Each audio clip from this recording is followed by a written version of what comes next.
मुख्यतः कोशी मध्य प्रदेश र भारतको बिहारका भुइँ मान्छेको उपचारको गन्तव्य हो विराटनगरको कोशी अस्पताल। आज शुक्रबार दिउँसोको दृश्यलाई नजिकबाट निहाल्दा लाग्यो यहाँका सेवाग्राही मात्र होइन, यहाँको अवस्था नै देशको स्वास्थ्य प्रणालीको प्रतिबिम्ब हो। तिहार र छठ नजिकिँदै गर्दा सबैजना चाडपर्वको तयारीमा व्यस्त छन्, तर यो अस्पतालमा स्वास्थ्य समस्यासँग जुधिरहेका नागरिकहरूको चहलपहल कम भएको छैन।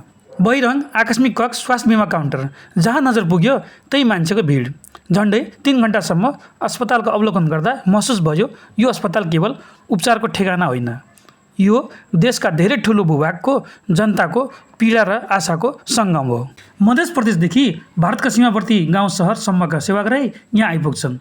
सरकारी अस्पताल हो, तर परिवर्तनको प्रयास देखिन्छ। व्यवस्था सुधार्न, सेवा सहज बनाउन, तर अझै धेरै गर्न बाँकी छ। दृश्यमा स्पष्ट छ त्यो कमी। सबैभन्दा बढी भिड स्वास्थ्य बिमा प्रयोगकर्ताको देखियो। सरकारले जनताको हितको लागि ल्याएको योजना हो, तर केन्द्रीय सर्भर सुस्त हुँदा कर्मचारी सेवाग्राही दुवै हैरान हुन्छन्। कागज थन्क्याउँदै, लाइनमा कोर्दै बिरामी र उनीहरूका परिवारजनले थप पीडा भोगिरहेका हुन्छन्। नीतिका सुधार आवश्यक छ। यदि सरकारले यस्तो व्यवस्था गरोस् कि 1 वर्षभित्र स्वास्थ्य सेवा नलिने व्यक्तिको बाँकी बिमा रकम अर्को वर्षमा जोडियोस्, त्यो नागरिकका लागि पनि राहत हुनेछ र स्वास्थ्य बिमा बोर्डका लागि पनि सहजता। त्यसपछि मात्र 1 वर्षमा 1 लाख रुपियाँ सकाउनै पर्छ भन्ने गलत मानसिकताको अन्त्य हुनेछ। स्वास्थ्य भनेको खर्च होइन, लगानी हो।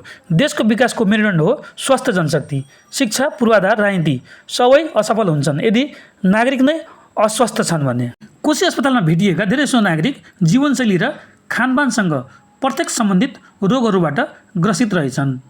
हाम्रो जीवनशैली बदलिँदैछ, तर सँगै बदलिँदैछ रोगहरूको स्वरूप पनि।